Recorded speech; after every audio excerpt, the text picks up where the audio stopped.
Welcome back. आपके सामने गौरव sir उपस्थित है। नए साल मुबारक हो। नया साल का शुभकामनाएं आप सभी को। मैं चाहता हूं कि आज के क्लास में कुछ अच्छा टॉपिक लेकर के आपके सामने आ जाऊं। ये कैमरा शिफ्ट किया क्या? सब सही है? हाँ जी, ओके। देखिए, आज का मैं टॉपिक लेकर के आया हूँ करंट इलेक्ट्रिसिटी। करंट इलेक्ट्रिसिटी में बहुत सारे बच्चों को डाउट होती है और आप देखेंगे कि करंट इलेक्ट्रिसिटी, आज इस वीडियो को आप जीरो से स्टार्टिंग से आप मार्क तक देखिए, इंड तक देखिए, आपका करंट इलेक्ट्रिसिटी बिल्कुल अच्छा हो जाएगा। अब क्या होता है कि बहुत सारे लोग कहते हैं कि मेरा ये अच्छा नहीं है, वो अच्छा नहीं है करंट में सर, फिगर देख के डर लगता है। कुछ ऑब्जेक्टिव क्वेश्चन धारा वगैरह का, विभव वगैरह का, वोल्टेज का, करंट का, ये सब आता है। व्हीटस्टोन ब्रिज क्या होता है? कुछ नहीं दिक्कत है। देखो, कोई भी आदमी जीरो से ही शुरू करता है। अब क्या है कि अभी एग्जाम ऑन गोइंग है, चल रहा है एग्जाम। अब 13 तारीख तक खत्म हो जाएगा, फिर 16 से शेड्यूल क्या है। तो हम ये सोचे हुए थे जैसे कि एग्जामिनेशन के ड्यूरेशन में लगातार साथ रहेंगे, मतलब डेली का डेली क्वेश्चन डिस्कशन कराएंगे। लेकिन मुझे ऐसा नहीं लगता है कि बहुत सारा क्वेश्चन जो है सो 5, 6, 7, 8, 10 की संख्या में क्वेश्चन है, तो क्वेश्चन का लेवल बहुत ज़्यादा उतना ज़्यादा स्टैंडर्ड मुझे दिखा नहीं। अब क्या है कि सेकेंड शिफ्ट में क्वेश्चन कैसा करता है मुझे पता नहीं, लेकिन मैं चाहता हूँ कि सारे दिनों का क्वेश्चन सबको कलेक्ट करके उसका एक वीडियो बना देंगे। मैक्सिमम 100-150 क्वेश्चन होगा, तो उसको हम आपको एक ही वीडियो में करा देंगे, तो आप उसको देख लीजिएगा, रिवीजन हो जाएगा। लेकिन हम चाहते हैं कि चूंकि आपने अथक मेहनत किया है, बहुत सारा प्रयास किया है, क्वेश्चन बहुत सारे लगाए हैं, जितना आप दिए उतना नहीं आया। देखिए, मेहनत कभी बेकार जाती नहीं है, इतना तो आप मान के रखिए। क्वेश्चन तो कभी बाहर नहीं जाएगा, क्वेश्चन तो उसी प्रैक्टिस सेट से रह रहे हैं। ऐसा कोई बता नहीं सकता कि मैंने उसको करा और उसमें से क्वेश्चन नहीं आया या फिर मेरे मेहनत बेकार गया। आपका साइंस का क्वेश्चन बन रहा है, दैट्स इट। आपने बहुत अच्छा तैयारी किया, 2 ही पूछा, 4 ही पूछा, 5 ही पूछा, 10 ही पूछा, क्वेश्चन अच्छा जा रहा है ना, दैट्स ओके।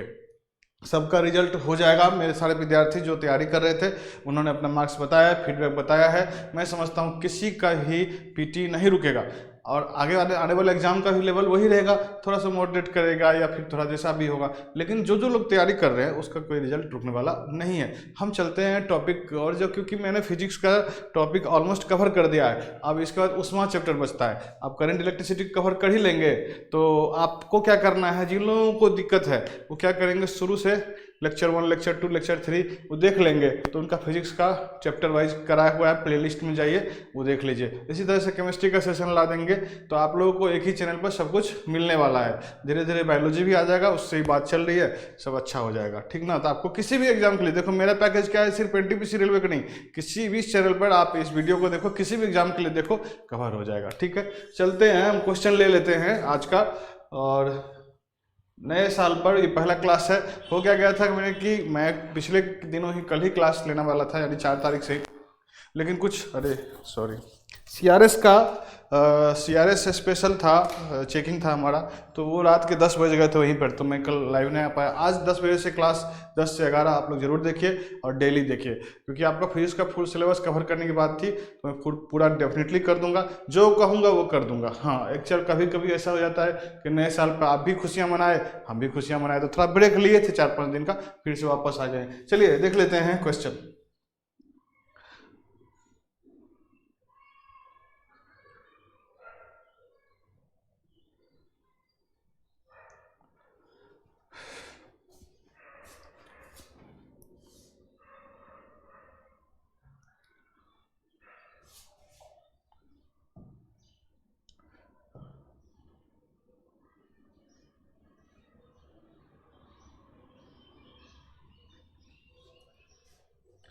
क्वेश्चन ले लेते हैं।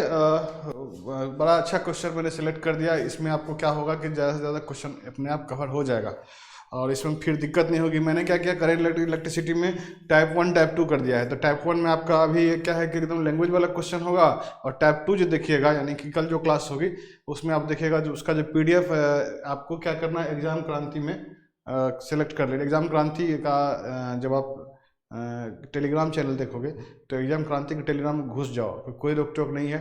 एग्जाम क्रांति में घुसिए, उसमें क्या करिए, करंट का जो टॉपिक है, जो क्वेश्चन है, उसको ले लीजिए और बनाइए, हो जाएगा काम, ठीक है ना।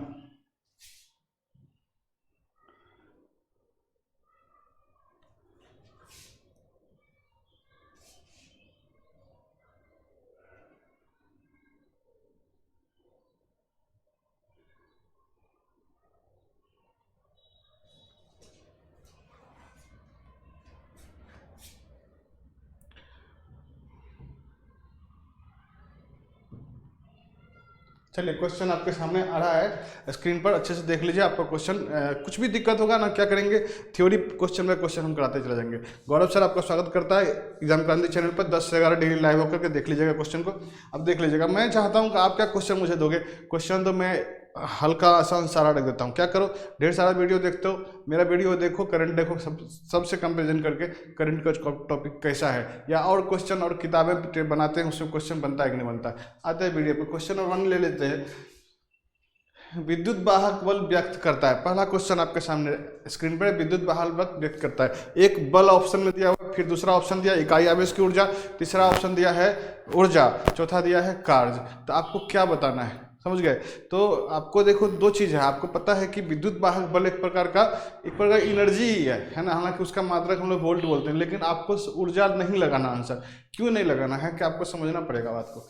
देखो हम लोग क्या करते हैं, समझते हैं कि ये जो वोल्टेज होता है ना, उसको हम लोग पढ़ते हैं, वोल्टेज बराबर पढ़ते हैं E/Q। E/Q ये वोल्टेज हो गया, विभव ये हो गया, ऊर्जा उसका एनर्जी, पोटेंशियल एनर्जी इसको बोलते हैं, और इसको बोलते हैं विभव वोल्टेज, विद्युत वाहक बल जिसको बोलते हो, और ये आवेश है, ठीक है ना। तो ये फॉर्मूला एक्चुअली होता है, फॉर्मूला होता है ऊर्जा बराबर, अगर फॉर्मूला की बात करें तो ऊर्जा बराबर क्या होगा, तो ऊर्जा बराबर लेते हैं आवेश गुना विभव, यानी Q × V, ये होती है ऊर्जा।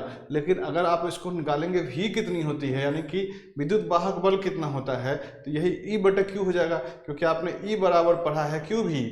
फॉर्मूला याद रखिएगा, E बराबर Q ही याद रखिएगा।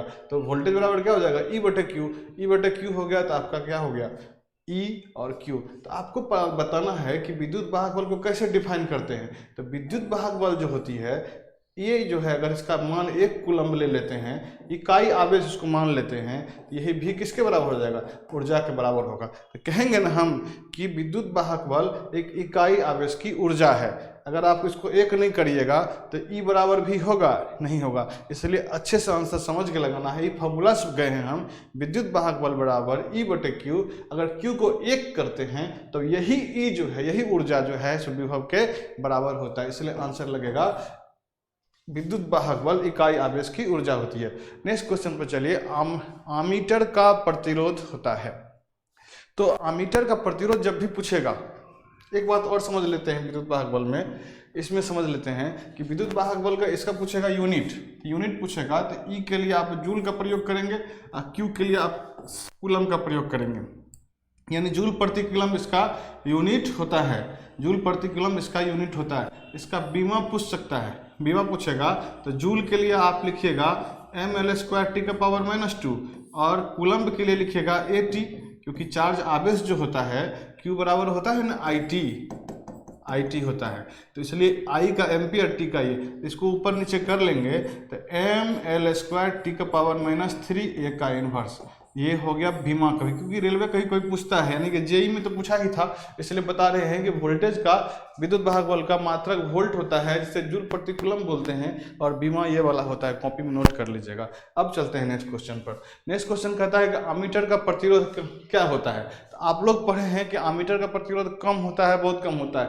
कोई अधिक तो मारेगा नहीं, क्योंकि वोल्ट मीटर का अधिक होता है। अधिक वाला ऑप्शन तो यही काट देना है। अब बता आमीटर का क्या होता है, यही सीखना आपको। तो आमीटर का कम है, बहुत कम है, आपको कभी भी लो नहीं मारना है। कभी कोई सोचता है कि कोई विद्वान लड़का इसमें फंसेगा। विद्वान लड़का क्या सोचता है कि हम तो बहुत कुछ जानते हैं, वो क्या करेगा, कम लगाएगा, बोला बहुत कम करेंगे तो शॉर्टे कर जाएगा, तो वहीं पर वो क्या हो गया, जानते हुए गलत किया। आमीटर का करंट जितना लोड रहेगा रेसिस्टेंस, उतना ज़्यादा करंट फ्लो करेगा, उतना ज़्यादा उसके रिगार्ड में आपका उसका मीटर शो करेगा। यानी आमीटर के लिए जितना ऑप्शन में आपको लगाना है, बहुत कम, अत्यंत कम, आइडियल स्थिति में 0 भी लगा सकते हैं। आदर्श प्रतिरोध कितना होता है, आदर्श आंतरिक प्रतिरोध आमीटर का, तो बहुत कम लगाना है, कभी भी आपको कम नहीं लगाना। हालांकि इसका सर्किट भी होता है, सर्किट बना करके हम समझा सकते हैं, लेकिन वो जेई क्लास के लिए होता है, एनटीपीसी ग्रुप डी के लिए नहीं होता है। आपको याद रखना है कि बहुत कम बड़ा आंसर ही लगाएंगे, यहाँ गलती नहीं करना, एक बार मेरे से हुई थी। नेक्स्ट क्वेश्चन, विशिष्ट प्रतिरोध का मात्रक क्या होता है। विशिष्ट प्रतिरोध को हम लोग कह सकते हैं, विशिष्ट प्रतिरोध को हम लोग कह सकते हैं, विशिष्ट का अंग्रेजी हुआ स्पेसिफिक, अब प्रतिरोध को बोलते हैं हम लोग रेसिस्टेंस, ठीक है। तो विशिष्ट प्रतिरोध का होता है स्पेसिफिक रेसिस्टेंस। इसी को, ये तो हुआ इसका अंग्रेजी, इसी को हम लोग दूसरी हिंदी बोलेंगे प्रतिरोधकता। क्या बोलेंगे? प्रतिरोधकता। ठीक है। और इस दोनों मतलब दोनों सेम ही है, दोनों से इस दोनों का जो मात्रक होता है वो होता है ओम मीटर। तो खूब पूछता है रेलवे में, ओम प्रति मीटर रहेगा ऑप्शन में तो नहीं, गलत मार्क हो जाएगा आपका। इसका ऑप्शन क्या होता है? ओम मीटर। और यह केवल पदार्थ की प्रकृति, कभी भी लंबाई वगैरह देगा ऑप्शन में नहीं मारिएगा। यह केवल पदार्थ की प्रकृति तथा तापमान पर निर्भर करता है। यह केवल पदार्थ की प्रकृति और तापमान पर निर्भर करता है। इतना क्वेश्चन आ सकता है, इतना क्वेश्चन आता है कि विशिष्ट प्रतिरोध जो होता है उसका मात्रक होता है ओम मीटर। तो देखिए यहाँ गलती होने की चांसेस, ये गलती होने की चांस मीटर क्यूब है, आंसर होगा ये वाला, यानी इसको लिखते हैं ओम मीटर। अब आपको बोलेगा विशिष्ट चालकता, क्वेश्चन अगर चेंज कर दे और आपको बोले विशिष्ट चालकता बताइए, तो विशिष्ट चालकता के लिए कंडक्टिविटी, इसको बोलते हैं स्पेसिफिक कंडक्टेंस। विशिष्ट चालकता बोलेगा, चालकता, तो इसको आपको मोह प्रति मीटर लगाना है, मोह प्रति मीटर लगाना है। मोह, एम नहीं, मोह। मोह को कैसे लिखोगे? उल्टा लिखोगे, समझ गया ना? तो इस तरह से क्वेश्चन को हम लोग करेंगे। ये सब क्वेश्चन आ सकता है। देखो दो ही क्वेश्चन पूछेगा, या तो पूछेगा विशिष्ट प्रतिरोध क्या होता है, या प्रतिरोधकता क्या होता है, या चालकता के बारे में बात करेगा। ठीक है ना? तो आपको इसका मात्रक याद रखना, मोह प्रति मीटर किसका होता है? विशिष्ट चालकता का। अब विशिष्ट प्रतिरोध का क्या होता है? ओम मीटर होता है। तो इसको समझना पड़ेगा। और ये भी क्वेश्चन रहेगा, क्या इसका लंबाई पर निर्भर करता है? तो कुछ लोग ऐसा बताते हैं कि सर जी ये होता है R बराबर रो L बटा A, और यहाँ पर जो है सो विशिष्ट प्रतिरोध ये हुआ ना, रो को बोलते हैं विशिष्ट प्रतिरोध, तो इसको A को इधर लेके चले जाएंगे, RA बटे L कर देंगे, तो लंबाई बढ़ाएंगे घटाएंगे तो ये तो बढ़ेगा घटेगा। तो ये सब गलत है, ये सब गलत है। ये मटेरियल प्रॉपर्टी है, इसलिए लंबाई के बढ़ने और घटने से घनत्व और चालकता विशिष्ट प्रतिरोध पर कोई अंतर नहीं पड़ता है। This depends on only material. तो मटेरियल एल्युमिनियम है तो उसका एक अलग विशिष्ट प्रतिरोध होगा, और अगर मटेरियल आपका कॉपर है तो उसका एक अलग विशिष्ट प्रतिरोध होगा। अच्छे से समझिएगा। तो ये सब क्वेश्चन के गलत होने की चांसेस नहीं रहेगी। नेक्स्ट क्वेश्चन करते हैं। निम्न में से सबसे अधिक विशिष्ट चालकता किसकी होती है? तो आप जैसा जानते हैं कि जिसमें चालकता अधिक होगी उसमें अधिक से अधिक करंट कैरिंग कैपेसिटी होगी, यानी धारा को ले जाने की प्रवृत्ति उसकी क्या होगी? अधिक होगी। इसलिए करंट कैरिंग कैपेसिटी किसका सबसे अधिक होगा? सबसे अच्छा चालकता कौन है? चांदी में होता है। इसलिए आपका आंसर इसमें अगर चांदी है तो वही होगा। चांदी के बाद दूसरा ऑप्शन क्या रहेगा? तो कॉपर होगा। ऑफकोर्स होता है, लेकिन ट्रांसमिशन लाइन में किसको भेजते हैं? ट्रांसमिशन लाइन में जो ऊपर की तार होती है, जो ट्रांसमिशन लाइन के लिए फेज वायर होती है, वो एल्युमिनियम की बनी होती है। तो समझेंगे क्वेश्चन को यहाँ पर। लेकिन सबसे अधिक विशिष्ट चालकता किसकी होगी? तो चांदी की होगी, जानते हैं। नेक्स्ट क्वेश्चन, ओम के नियम का अनुसार। तो ओम का नियम का ग्राफ जो होता है, ओम कहता है कि कोई अगर सर्किट है उसमें अगर हम बैटरी दिए हैं, V वोल्ट की बैटरी दिए हैं, R प्रतिरोध है, इसके अंदर करंट फ्लो करेगी, और कहता है कि जितना वोल्टेज दोगे ना उतना ही करंट होगा। तो यानी कि इस समानुपाती को हटाएंगे तो एक कांस्टेंट दे देंगे, उसी कांस्टेंट को क्या कहते हैं? प्रतिरोध कहते हैं। उसी कांस्टेंट को कहते हैं प्रतिरोध। तो V को अगर y एक्सिस पर लेते हैं और x को y एक्सिस पर लिखते हैं, तो y बराबर mx जो होता है वो स्ट्रेट लाइन इक्वेशन होता है। स्ट्रेट लाइन इक्वेशन होता है, तो स्ट्रेट लाइन इक्वेशन कहाँ से जाएगा? स्ट्रेट लाइन इक्वेशन जाएगा आपका ओरिजिन से। कहाँ से जाएगा? ओरिजिन से। सीधी रेखा होती है, इसलिए समानुपाती होता है। इसको बोलते हैं V समानुपाती I। V समानुपाती I सब जानता हूँ। ओम का नियम जो होता है ये सीधा लाइन मतलब क्या हो गया? रेखीय ग्राफ है। यानी कि जो रेखीय ग्राफ होगा, जो रेखीय डिवाइस होगा, जो लीनियर डिवाइस होगा, उस लीनियर डिवाइस में ओम का नियम का पालन होगा। कभी भी डायोड और ट्रांसफार्मर, कभी भी डायोड हो गया, ट्रांसफार्मर हो गया, और जिसमें SCR हो गया, इस सब में ओम के नियम का पालन नहीं होता है। सेमीकंडक्टर में ओम का नियम का पालन नहीं होता है। नेक्स्ट चलते हैं क्वेश्चन पर। समान रूप से व्यवहार किया जाने वाला फ्यूज बना होता है। तो फ्यूज जो होता है SN और PB यानी टीन प्लस शीशा का बना होता है। इसमें परसेंटेज होती है 63% और 37%। इसको और बेहतर कराने के लिए हम लोग कुछ इसमें क्या करेंगे? मिलावट भी कर सकते हैं, लेकिन हमारा मसला वो नहीं है। मसला है कि परसेंटेज बताइए। तो 63%, 37% टीन एवं शीशा का बना होता है फ्यूज। फ्यूज को बारे में बात करेगा, और भी क्वेश्चन फ्यूज लगता है। तो फ्यूज क्या चीज़ है? तो फ्यूज जो होता है प्रोटेक्टिव डिवाइस होता है, यानी कि आपको सुरक्षा उपकरण है। क्या है ये? सुरक्षा उपकरण है। सुरक्षा उपकरण है ये, सेफ्टी डिवाइस उसको बोलते हैं, जो हम लोग के घर की वायरिंग की सुरक्षा करता है। और फ्यूज का जो होता है वो गलनांक कम होता है, मेल्टिंग पॉइंट इसको बोलते हैं, गलनांक कम होता है। और प्रतिरोध इसका क्या होता है? उच्च होता है। ये तो खूब वाइटल क्वेश्चन है। गलनांक यानी क्या होता है? फ्यूज का गलनांक कम होता है और प्रतिरोध उच्च होता है। और क्वेश्चन पूछेगा फ्यूज को किस में लगाते हैं, तो फ्यूज को ऑलवेज हम लोग सीरीज में लगाते हैं, यानी कि श्रेणी क्रम में लगाते हैं। किस में लगाते हैं बाबू? श्रेणी क्रम। इसका अंग्रेजी में क्या कहते हैं? सीरीज कहते हैं। वीडियो को अच्छे से देखेंगे तो डेफिनेटली है कि हम ही ऑफलाइन क्लास में बहुत अच्छा समझा के देते थे, ऑनलाइन में तो हम वही चीज़ बोल रहे हैं, वही मुंह बोल रहा है, वही दिमाग बोल रहा है, तो आपको दिक्कत नहीं जाएगी। ठीक है, अब बात होती है कि सर फ्यूज के बारे में और कोई पॉइंट एग्जाम में, हाँ ये एक पॉइंट क्वेश्चन नंबर, ये भी क्वेश्चन पूछता है, यहाँ से क्वेश्चन आते हैं, क्वेश्चन श्रेणी क्रम में लगाते हैं। इसको आते हैं क्वेश्चन ये पूछेगा फ्यूज को किस में लगाते हैं, गर्म तार में कि ठंडा तार में, तो इसी गर्म तार में लगाते हैं। तो फ्यूज को आप किस में लगाते हैं? गर्म तार बोलते हैं हिंदी में। इसको हम लोग अंग्रेजी में क्वेश्चन रहता है लाइव वायर में लगाते हैं। और फ्रिज को किस में लगाते हैं? श्रेणी क्रम में लगाते हैं। तो ये सब चीज़ आपको क्वेश्चन आ सकता है। नेक्स्ट क्वेश्चन पर चले जाते हैं। तार का विशिष्ट प्रतिरोध निर्भर करता है, अभी बताए थे कि तार का विशिष्ट प्रतिरोध उसकी लंबाई पर निर्भर नहीं करेगा, एरिया पर निर्भर नहीं करेगा, तार किस पदार्थ का है उस पर निर्भर करेगा। मटेरियल प्रॉपर्टी है, एल्युमिनियम का बना है कि कॉपर का बना है, इस पर निर्भर करेगा। नेक्स्ट क्वेश्चन पर चलते हैं कि 5 ओम प्रतिरोध वाले तांबा का एक तार को खींचकर दूनी लंबाई का तार टेप बनाया जाता है। खींचकर, कैसा बाबू? खींचकर, कैसा बाबू? खींचकर। जब हम एक ही चीज को खींच रहे हैं, मान लो कि ये डायमेंशन है ऐसा, तो सपोज करना ये, इसका प्रतिरोध कितना है? इसका प्रतिरोध है 5 ओम। कितना है? 5 ओम। ये डायमेंशन है, कोई वायर है, ये वायर का प्रतिरोध कितना है? 5 ओम। अब किसी ने कहा कि इस वायर को खींचिए, आप इस वायर को अगर खींचोगे तो डेफिनेटली जितना मोटा ये वायर है उतना मोटा तार रहेगा? नहीं रहेगा। क्या होगा? ये तार पतली हो जाएगी, ये तार हो जाएगी आपकी पतली। तो पतली हो जाएगी तो लंबाई इसकी क्या होगी? बढ़ जाएगी। तो लंबाई जब बढ़ी इसका मतलब क्या हो गया? इसकी लंबाई क्या, मान लो ये L लंबाई की थी, ये कितनी लंबाई हो गई? 2L हो गई लंबाई। तो इतना पता है, लेकिन ये एरिया इसका A है, इसका मतलब एरिया क्या होगा? इसका घटेगा, एरिया सीधे आधा हो जाएगा। क्यों?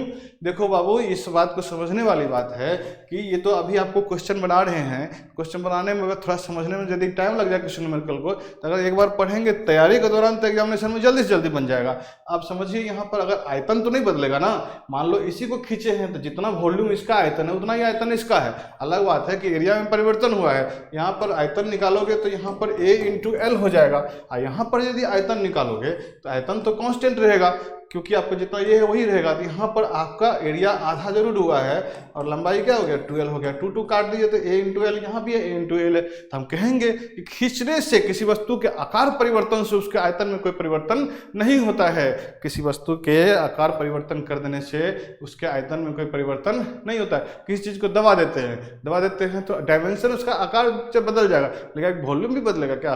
बिल्कुल नहीं बदलेगा।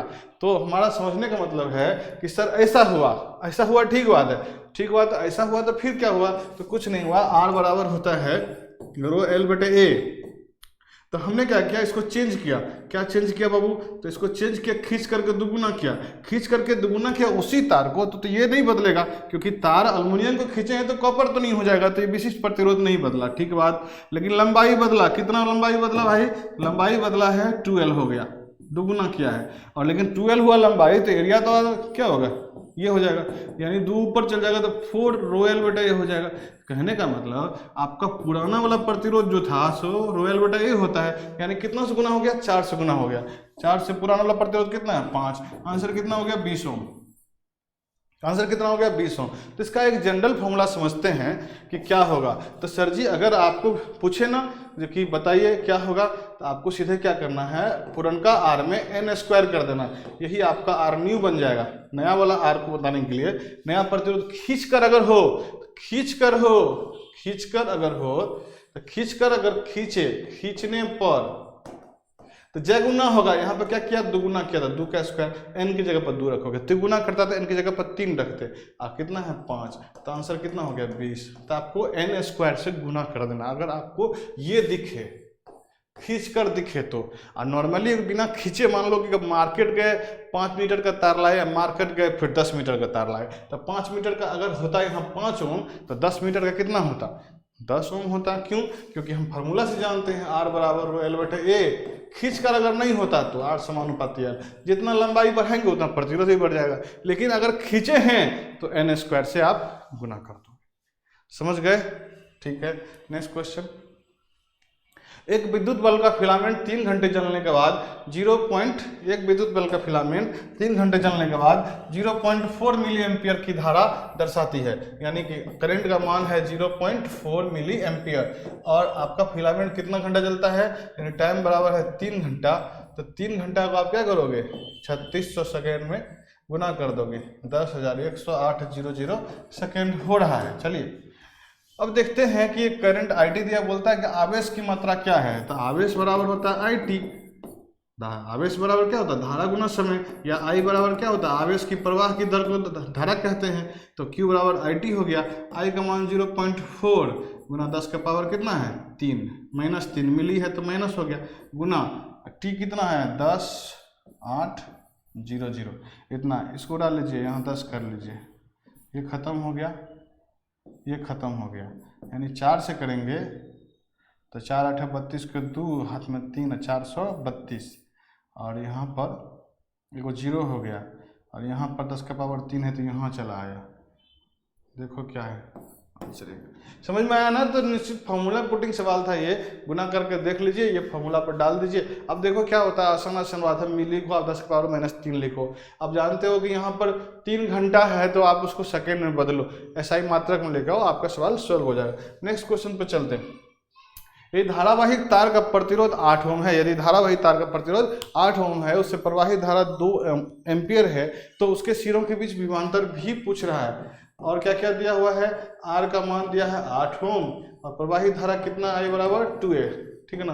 तो V बराबर क्या होता है IR। अभी पढ़े थे ओम का नियम से, I का मान कितना होता है 2, R का मान कितना दिया 8, 16 वोल्ट।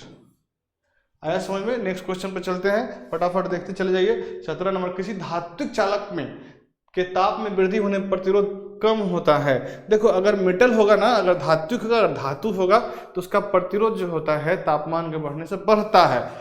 तापमान में वृद्धि होने पर प्रतिरोध क्या होगा, बढ़ेगा। धात्विक होगा तो यानी मेटल अगर हुआ, मेटल को हम लोग बोलते हैं धातु, धातु में तापमान की वृद्धि होगी, तापमान वृद्धि होने पर इसका जो प्रतिरोध है R का मान, R यानी प्रतिरोध का मान क्या होगा, प्रतिरोध का मान बढ़ेगा, ऑलवेज बढ़ेगा, ऑलवेज बढ़ेगा। क्यों, क्या होता है ना कि जैसे ही जो तापमान होता है तो इलेक्ट्रॉन इलेक्ट्रॉन में टक्कर होने लगती है, टक्कर होने के बाद उसकी मोबिलिटी क्या होती है, कम हो जाती है। यानी कह सकते हैं कि ऑब्स्टेकल क्रिएट होता है, ओवरलैपिंग बहुत ज़्यादा होता है।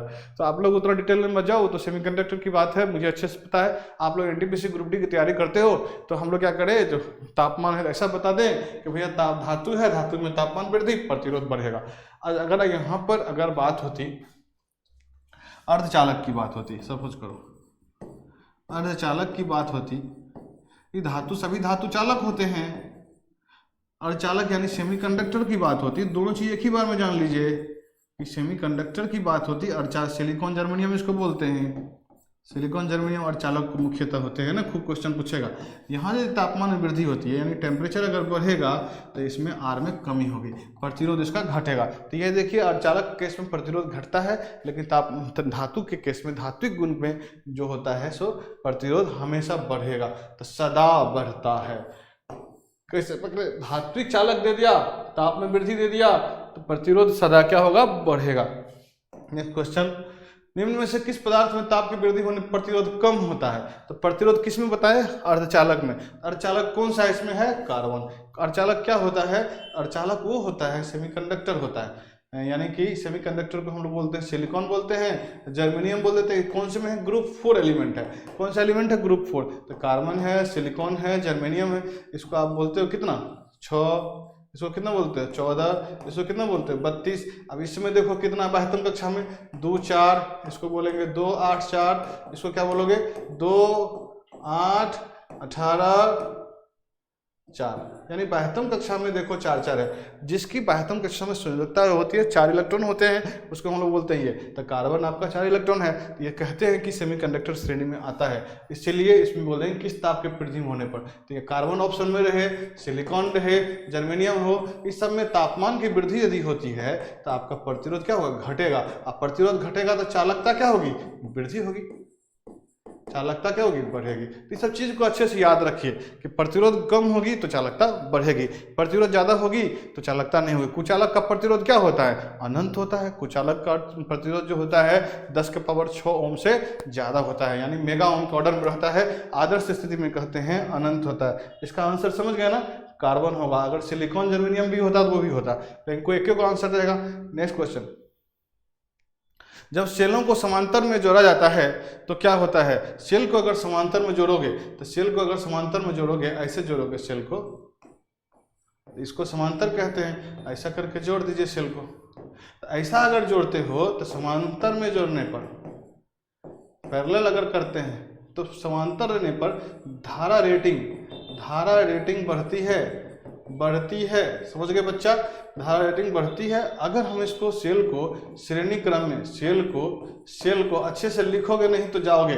समझ गए ना, हम तो सीधा जानते हैं कि है कोई ऐसा स्टूडेंट जो मेरे से पढ़ा हो, उसका एग्जाम खराब जा रहे हो, मेरा कोई ऐसा कमेंट करे। मैं तो कहता हूँ जो मेरा बच्चा है, जो मेरे से पढ़ा है, उसका एग्जाम खराब गया हो साइंस में, और या फिर उससे क्वेश्चन नहीं बन रहा है, ऐसा एक भी बच्चा नहीं होगा जो मेरे भरोसा करके मेरी ओर आता है, पढ़ता है या मेरे से पढ़ चुका है, उसका साइंस फिजिक्स छूट रहा हो।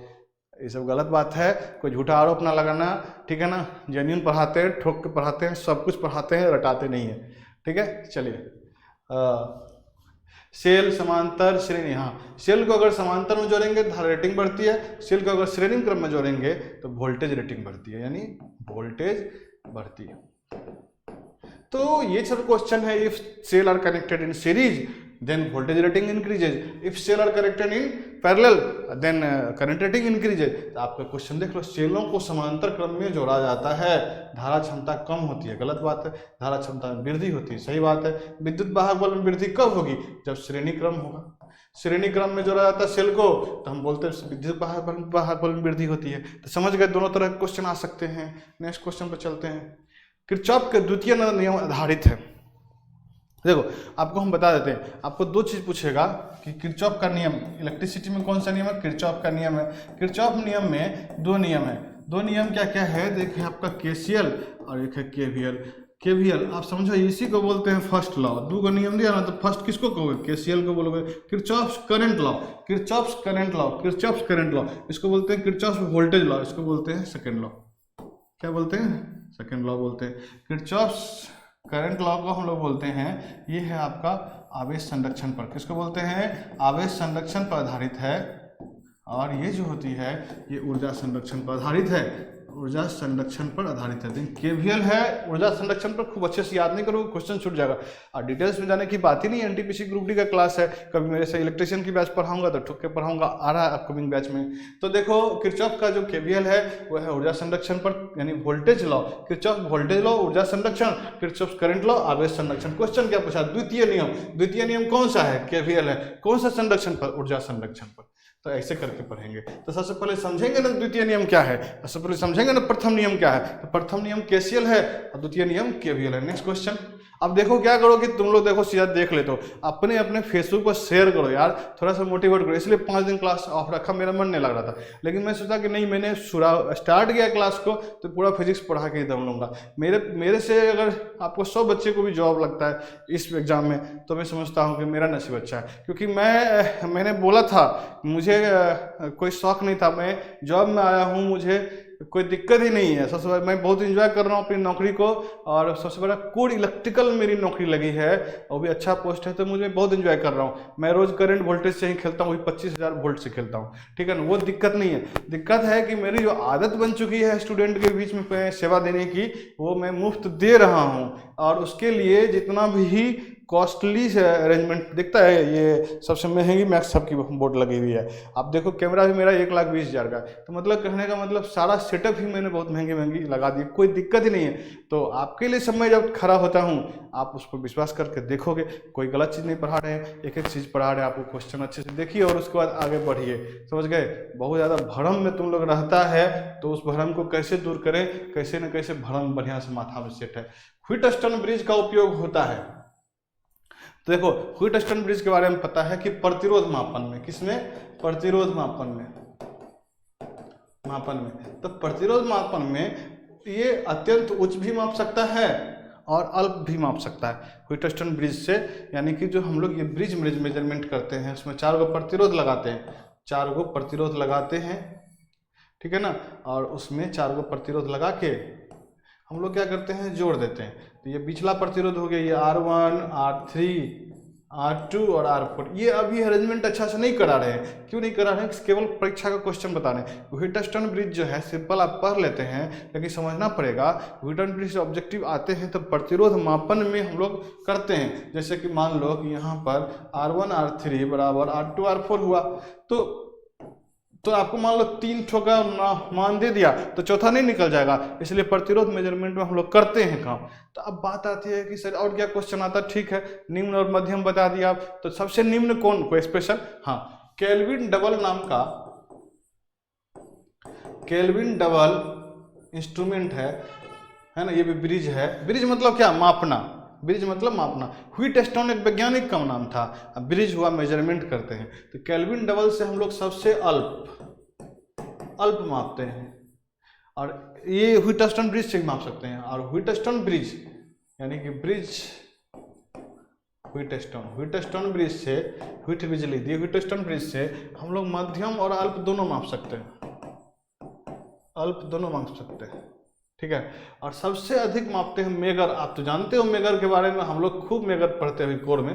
मेगर से हम लोग सबसे अधिकतम यानी मेगा ओम में रहती है। जब प्रतिरोध मेगा ओम में रहेगा, 10 के पावर 6 से अधिक रहेगा, तब हम लोग मापते हैं मेगर से। तो यार पूछेगा जो कि कुचालक पदार्थों का प्रतिरोध किससे मापते हैं, तो मेगर से। पूछेगा इंसुलेशन पदार्थों का, तो इंसुलेशन का मतलब ही होता है कुचालक। इंसुलेशन का प्रतिरोध कैसे मापेंगे, तो वहाँ मेगर लग जाएगा आंसर। लेकिन आपको सबसे कम पूछेगा केल्विन डबल ट्रेंड से बाहर नहीं पूछता है, लेकिन जानकारी रखिए। लेकिन मध्यम, अल्प और ये सब पूछेगा किससे मापते हैं, तो आप दोनों के बारे में बात करेगा तो क्वेश्चन का आंसर तो लग जाएगा व्हीटस्टोन ब्रिज, लेकिन सबसे अधिक बोलता है तो वो आंसर मेगर लगेगा। लेकिन यहाँ इस क्वेश्चन का आंसर में चूंकि ट्रेंड चला हुआ है सी ऑप्शन मारने का, तो ये उच्च अल्प दोनों माप सकता है, तो ब्रिज लगा लीजिए। लेकिन क्वेश्चन अगर पूछता है एक और चीज कि सबसे अधिक, इसमें होता है ना कि मेजरमेंट में क्या होता है, कुछ ना कुछ लॉस होता है, यानी कि आपको कुछ कम बताया, कुछ ज्यादा पछाया, उसी को टॉलरेंस बोलते हैं। तो आपको क्या होगा कि सबसे एक्यूरेट मेजरमेंट कौन करेगा, जैसे माप रहे हैं इतना ओम हुआ, तो सबसे एक्यूरेट मेजरमेंट जो करता है वो करता है व्हीटस्टोन ब्रिज। तो ये इसकी भी क्वेश्चन आता है कि सबसे एक्यूरेट मेजरमेंट कौन करता है, एक्यूरेट यानी त्रुटि रहित मेजरमेंट कौन करता है, तो वो है आपका व्हीटस्टोन ब्रिज करता है। तो आप लोग को नया नया क्वेश्चन और सर्किट का एक एक जाली सर्किट, अभी भी बिहार एसएससी में एक सर्किट पूछा, आए ले लोटा। अब मतलब एकदम इतना आसान क्वेश्चन है। ग्रेजुएशन लेवल पर कोई एग्जाम भी हाल में हुआ था, उसमें भी इतना एग्जाम इजी क्वेश्चन है। ये वाला कौन कहता है, फॉरेस्ट वाला एग्जाम में सब क्वेश्चन तो ऐसे बता ही दिए थे। अब फिर से वीडियो बना रहे हैं बिहार एसएससी पर, बिहार एसएससी में क्वेश्चन पूछा, आज तो बनता ही नहीं सर्किट, ऐसा क्या हुआ देख के डर जाता तू। आज हम सर्किट क्या किया है ना, एक अगला जो टेस्ट 2 आ रहा है करंट का, इसके बाद जो है उसमें खाली सर्किटें है, तो लो हम क्लियर कर देते हैं। खाली वीडियो को अच्छे से समझिएगा। नेक्स्ट वो हो गया ना, हाँ। नेक्स्ट है व्हीटस्टोन ब्रिज की संतुलन स्थिति में गैल्वेनोमीटर होकर के कौन क्या धारा बहती है। अगर बैलेंस होगा ना तो बीच से कोई धारा नहीं बहेगा। देखिए अब सर्किट दिखा देते हैं, ये देखिए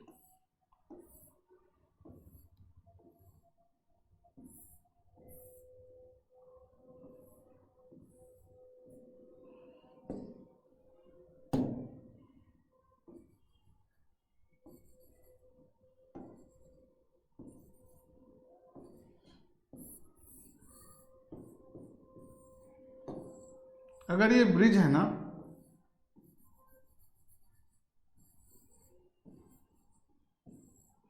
देखिए यही व्हीटस्टोन ब्रिज है, ये गैल्वेनोमीटर है जो हम समझते हैं P पॉइंट और Q पॉइंट के बीच में लगा हुआ है, और यहाँ पर ये R1 है, ये आपका R2, ये आपका R3, ये आपका R4, समझिएगा, ठीक है ना।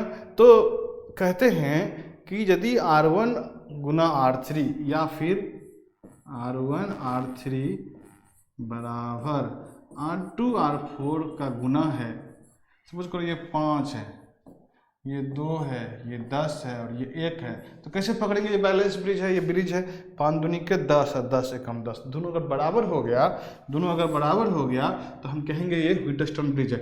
ऐसी स्थिति में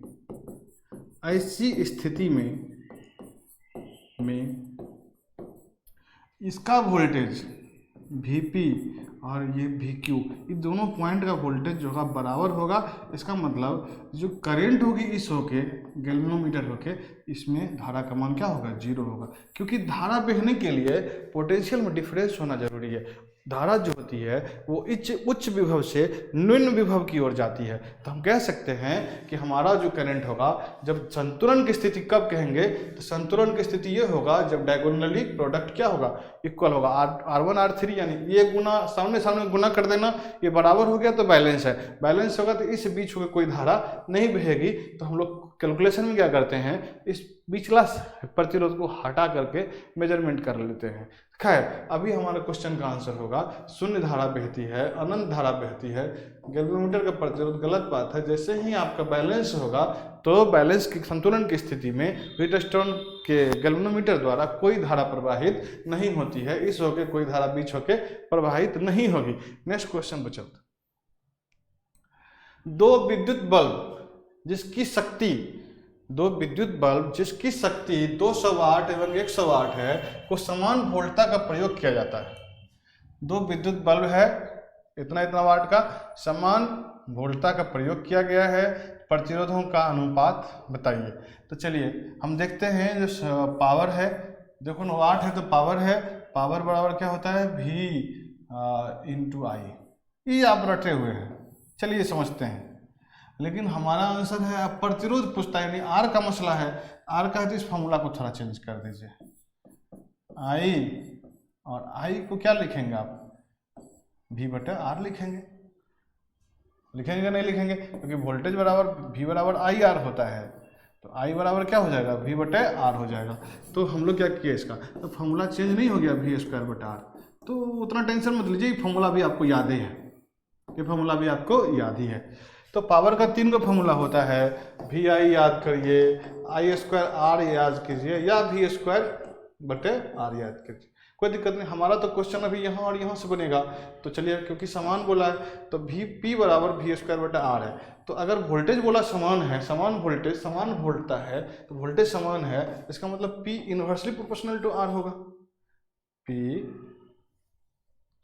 P जो होगा सो इनवर्सली प्रोपोर्शनल टू आर होगा।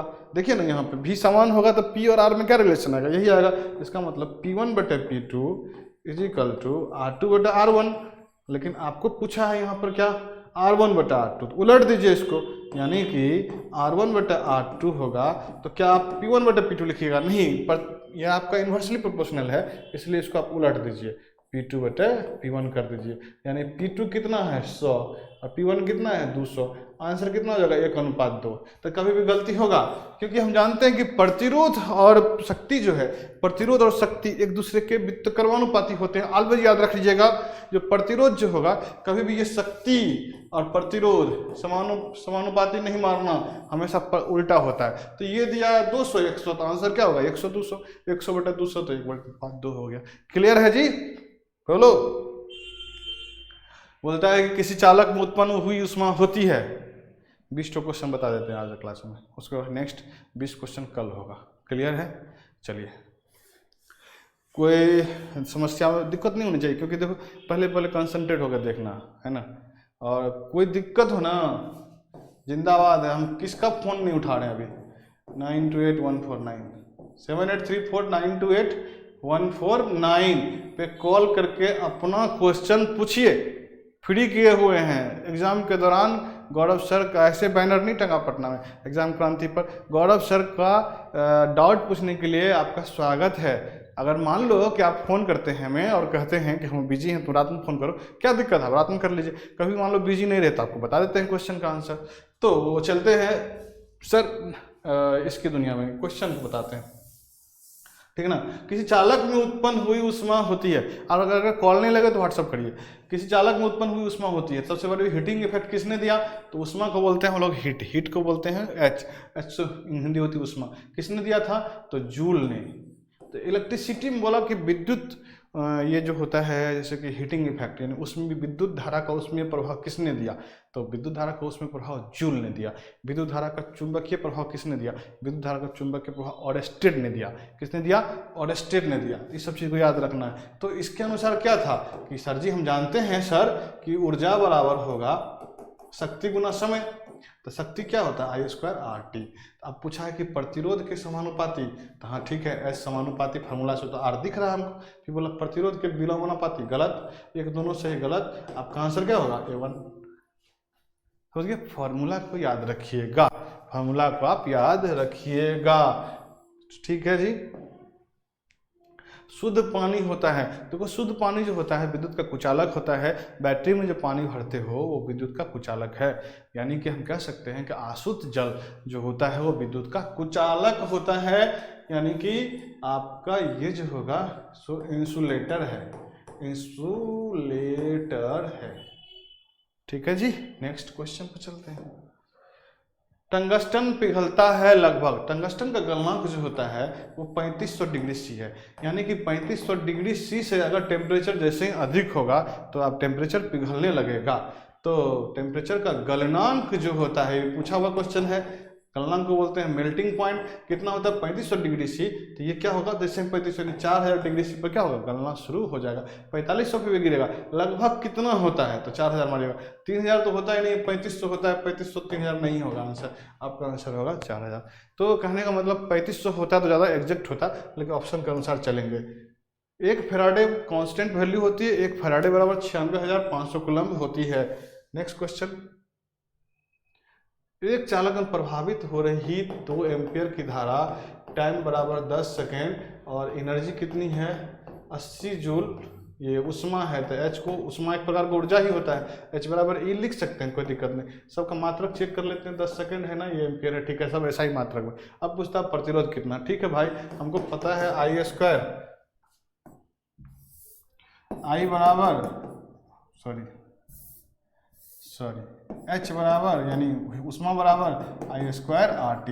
H का मान कितना है 80, I का मान कितना है 2 का स्क्वायर, और R निकालने के लिए पूछा, T है 10 सेकेंड, यानी कि 4 10 40, ये बगलाया 40 दूनी का 80, 2 बराबर R बराबर 2। समझ के फार्मूला अगर याद है ना तो एनटीपीसी क्वेश्चन नहीं छूट सकता। क्वेश्चन इतना लो लेवल का पूछ रहा है कि मैं नहीं समझता हूँ ज़्यादा परेशानी होगी। अब देखो क्या होगा, ग्रुप डी का एक नया बैच देंगे, समझ गए ना। अभी एग्जाम एनटीपीसी का दे लो, और ग्रुप डी में क्या क्वेश्चन प्रैक्टिस बहुत जम के करा देंगे। और ये जो आपका जो मैंने पढ़ा है एक फाउंडेशन की तरह पढ़ा दिया, जो मतलब सारा थ्योरी को बोला, सब कुछ बोला, फिजिक्स को स्ट्रॉन्ग कर दिया। आपको दिक्कत है तो जो टॉपिक में दिक्कत है जाइए सब्सक्राइब कीजिए, शेयर कीजिए। आप लोग शेयर नहीं करते हैं, बेईमानी करते हैं मेरे साथ। और आप शेयर करके प्लेलिस्ट में जाइए, दोस्तों को बताइए, प्लेलिस्ट में जाके सर का 1 बाय 1 लेक्चर बना हुआ, फिर इसमें जो टॉपिक में दिक्कत है पढ़ लीजिए। देखो डॉट सॉल्व होता है कि नहीं, डॉट सॉल्व नहीं होगा तो हम किस लिए टीचर बने बैठे हैं, समझ गए। आज का क्लास यही 22 नंबर तक होगा, और कल के क्लास में 23 से लेकर के 39 हो जाएगा, और उसके बाद सर्किट खेल लेंगे, और जब उतरिए एग्जाम में उस्मा चैप्टर लेकर फिर से आ जाएंगे। फिर नए क्लास की नए ढंग से शुरू हो गया। सपोर्ट करेंगे तभी मनोबल मिलेगा तो मैं भी आपके लिए, आप सोचेंगे मेरे लिए इतना लोग इंतजार करते हैं, ये बहुत खुशी की बात है। और मेरा भी समर्पण आप देखिए, जो मेरे स्टूडेंट हैं फ़ोन करते हैं मेरा यहाँ सिलेक्शन हो गया, मैं वेटिंग में था 1 नंबर से, यहाँ सर हो गया है, मैं आपके पैर छूता हूँ। तो वो मैं पूछा कि मैं पढ़ा रहा हूँ कैसा लग रहा है, तो बोला कि सर आपके नौकरी में हो जाने के बाद अपना कीमती वक्त निकाल के स्टूडेंट को शेयर करते हैं, देखो कितनी अच्छी भावना है उस बच्चे की। मैं आपसे 1 रुपये पैसा फीस नहीं लेता हूँ, और मैं अपना कीमती वक्त निकाल करके आपको देता हूँ, तो आपको इसका लाभ उठाना चाहिए अब मुझे भी, ताकि पता चले कि मैं एक पुण्य का भागी हूँ। ठीक है, आज के लिए बहुत बहुत धन्यवाद। नेक्स्ट क्लास में कल मिलेंगे 10 से 11 में, लाइव हो जाइए और आप उसको देख लीजिए, ठीक है ना। धन्यवाद।